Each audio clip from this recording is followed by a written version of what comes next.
2020 is what I like to call the Sputnik moment. It's the year that everything changed. Because we couldn't travel, we found alternatives. We found new approaches to working, to schooling, to business, to healthcare. Air quality improved. We're experiencing the lowest carbon emissions in decades. The pandemic has forced a change in behaviour. The realisation that we can do things differently. This is our Sputnik moment. But we can't do this if we don't have trust. The current geopolitical environment has created mistrust.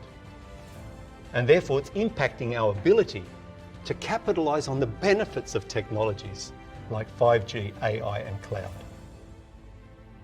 And I believe the same is true right now, as it was back in 1957, when the Soviet Union launched the first Sputnik.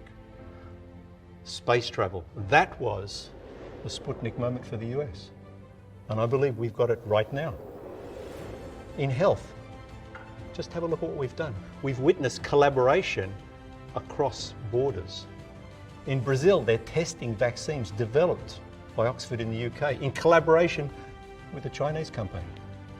Competitors, fierce competitors, GlaxoSmithKline and Sinpho, collaborating jointly to get a vaccine out faster.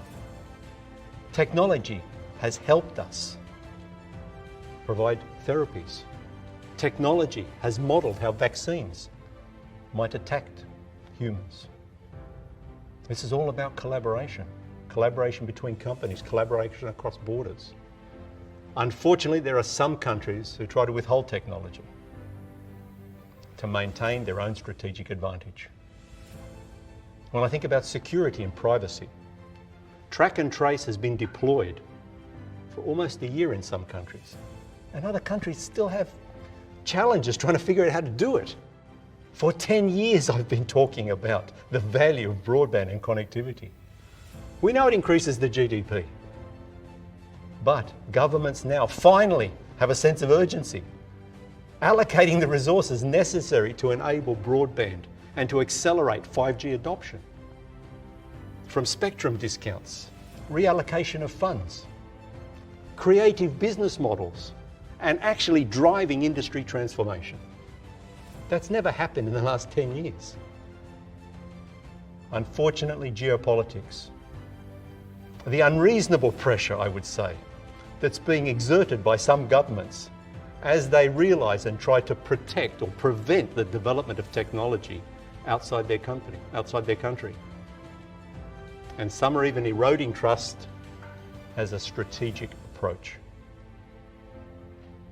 So these examples show the power and the strategic value of technology. It improves society, it improves the economy. These real-life cases are why I call this, a Sputnik moment, 2020. Mankind has a history of distrusting new technologies. In 1826, a group of protesters attacked 21 cloth mills in the north of England. They were worried about their livelihood because, disruption to their jobs and things.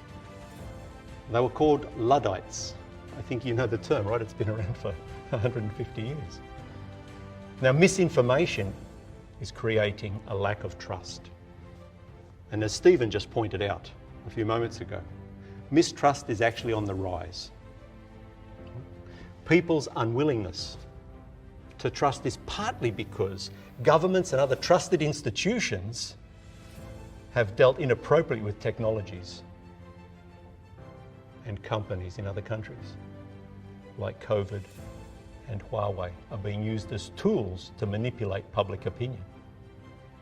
And the media is also a key reason for the increased level of mistrust.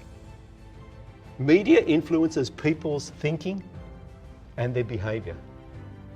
They print everything, fact and fiction, and there's no differentiation. The former Prime Minister in Australia, Kevin Rudd, is even attempting to investigate the bias of some media empires. I think that demonstrates this. So we have to end this cycle of mistrust If we want to reap the benefits of technologies, vaccines benefit mankind. 5G benefits mankind. AI benefits mankind. Global collaboration will benefit mankind. There are real consequences of this mistrust. Misinformation about electromagnetic radiations, misinformation about security in the context of 5G has no doubt slowed down the deployment of this transformative platform. You'll recall, certainly I can, there were similar concerns when we launched GSM. Geopolitics is restricting the global supply chain, and that has a negative impact on innovation and the ability for the world to achieve targets in healthcare, education, and the environment. Now, the jury may still be out on the impact of AI or the impact AI will have on our jobs. But what's fact is that AI improves productivity and efficiency. It augments rather than replaces. Again, history has shown new jobs are created, this cycle of new technologies, because of technological innovation. Climate action. Another prominent Australian, Malcolm Turnbull, a former Prime Minister of Australia, he's issued very blunt and very broad criticisms of many governments for failing to take the science and technology of climate action seriously. So it's technology that's repeatedly proven to transform industries and grow economies. But it's always required collaboration, and that means trust. Now, if you think about quality of education, the United Nations' 4th Sustainable Development Goal, UNESCO in April this year has suggested that about 1.2 billion children were affected by school closures, and that's caused significant problems and challenges for the education industry. But again, access to broadband, access to technologies like Zoom, like Google Meets, using computers, using hand phones, smartphones. We've demonstrated we can use this technology. We can have education anywhere. Of course, that requires trust in technology. And we've demonstrated the same in healthcare. We've used 4G, 5G, cloud-based AI solutions. We've demonstrated high-definition video-based consultation and remote patient monitoring. These are real solutions. Now, government and industry, they all realise the value of technology. The new behavioural norms, they demonstrate that if we collaborate, we can dispel this mistrust. Okay? Then the opportunities are endless. So every one of us has a part to play if we want to fix this problem. Governments need to take the lead and immediately dismiss conspiracy theories about new technology. NGOs need to support the lead of governments. And businesses, they need to promote and use innovative technology rather than using misinformation to destroy competition, because that'll stifle innovation and that'll stifle growth. And then there's the media. They must act with integrity. They must act responsibly. It'd be lovely to see Google, Facebook, Twitter apply the same type of standards to technology conspiracies that they do to other types of misinformation.